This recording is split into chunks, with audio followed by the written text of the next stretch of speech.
see Jerry Cooney, and then there y'all see Leon Spinks, and then there y'all see Aguero. You know, you see Aguero and Pryor, and there y'all see y'all remember this guy right here? Y'all remember him? Come on, 97 Rough. You remember this guy right here, don't you?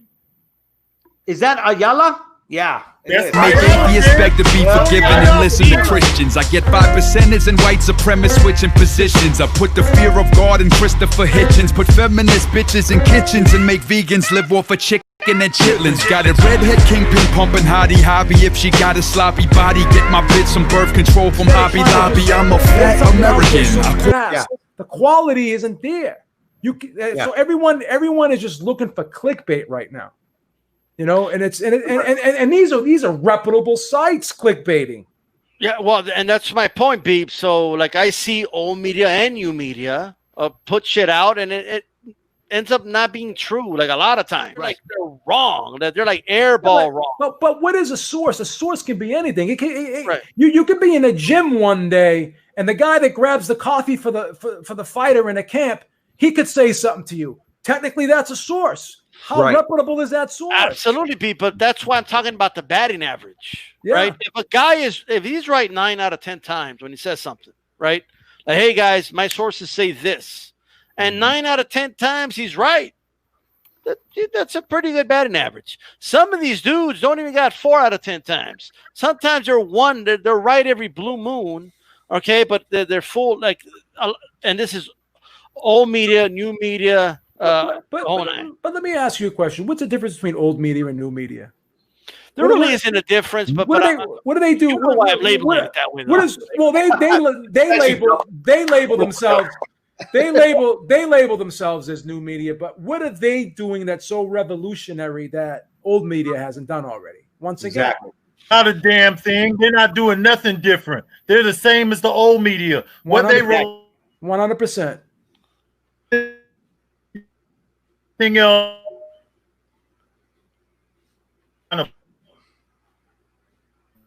Glovegate is. Glovegate was some of the biggest bullshit that I ever heard. That's why I got involved in the conversation, just so I could tell people how much bullshit it was. Okay, a lot of these guys, they get one little interview with a fighter and they think that they're the fucking cream of the crop, that they're the world, and then they go off and start lying to a bunch of people and making it look like their connection is more secure than what it is. Well, hey, I got a connection. I could talk to him when I want. I could talk to the champion and all that stupid shit that nobody care about, because y'all never come with no breaking news anyway. Ain't nobody who ever said they got breaking news ever had no fucking breaking news. And when it comes to fighting and scheduled fights and events in boxing, I'm going to go with the traditional boxing websites first. I'm not going with any YouTube pages, because all of these guys are clickbaity type guys who make up a whole bunch of stuff. And on top of that, they don't know their fucking boxing. You ask them who Red Lopez is, or back in the day.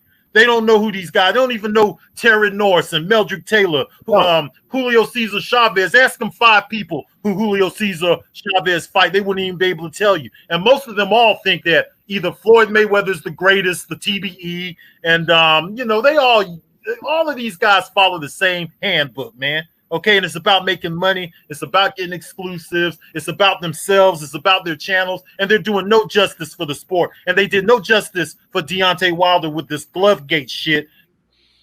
Okay, because all it did is showed how pussy these people are. Okay, they're pussy because they're not used to their favorite fighters losing the fight, because most of these guys came in off the back of Floyd Mayweather, who retired undefeated, and then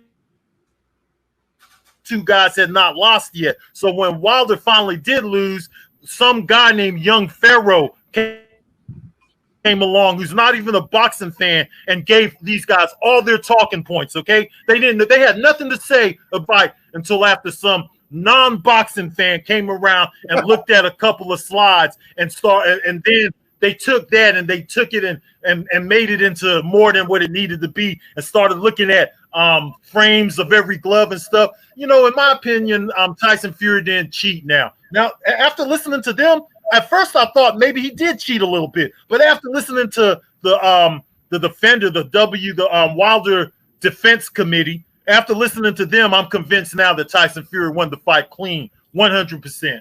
And I hope Wilder's ready for the next fight too, because from what I heard, he fired on Mark.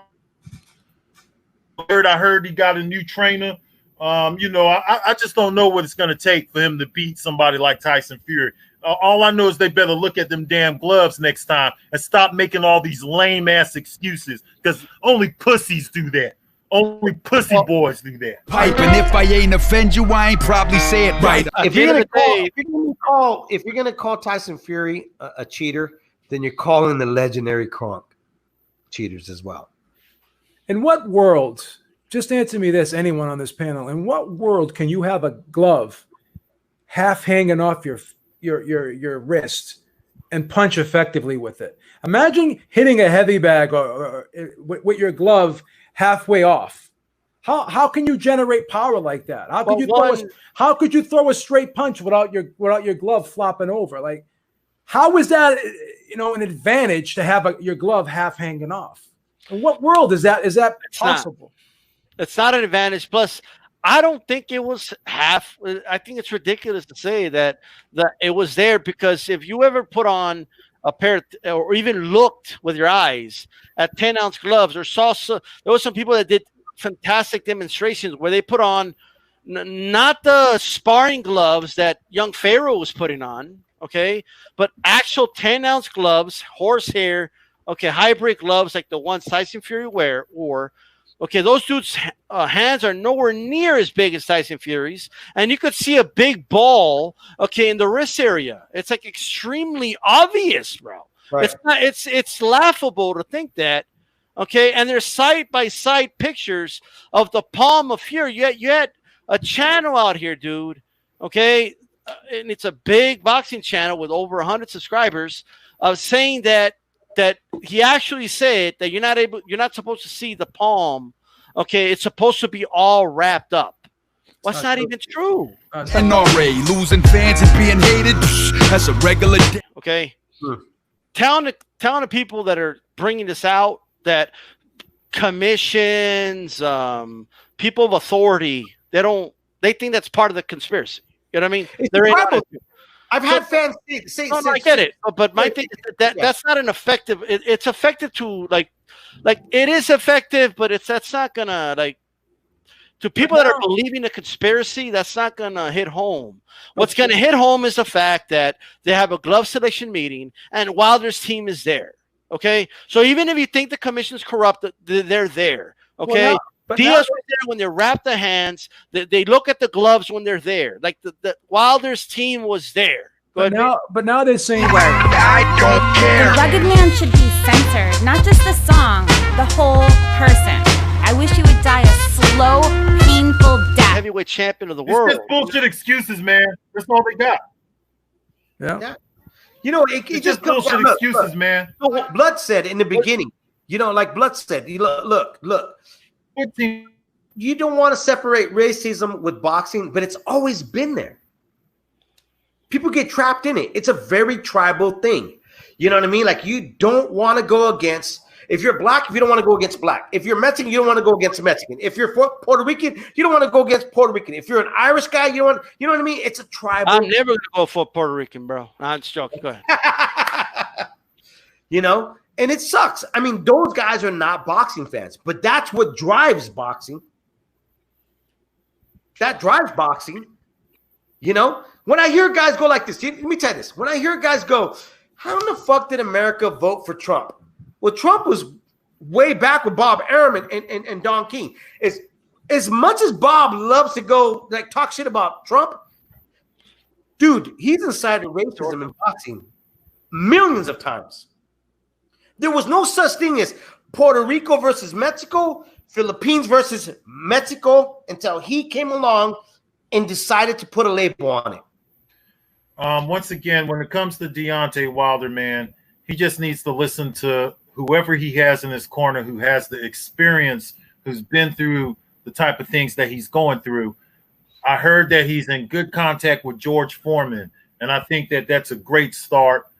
I think that he needs to listen to whoever they brought in, whoever he feels comfortable with. I want to hear who his new trainer is. I want to hear the announcement. I've heard some rumors, but I don't know if they're true or not. So I want to hear an announcement come from Deontay Wilder in regards to the training camp. You know, and I just say that, hey, go in there, be prepared for a guy who's going to come in there, who's going to be at least 20, 30 pounds bigger, at least 30 pounds bigger than you. Be prepared for that big body to be laying all over you. They're going to try to take away your power hand. He's going to be looking for that 1-2 that he always does, where he starts out with the jab to the body, where he goes to the body with the jab, and he comes up so slow. And you see Tyson Fury, who has such good vision, who fights tall, who fights like a guy who's 6'9". He fights tall. He can see the vision. He can see all that shit coming, man. He could counter all that stuff when it's coming in. So he just got to go in there, and he's got to be ready, man, mentally. He said that 95% of it is mental. So he's got to remember that. Remember his own words, okay?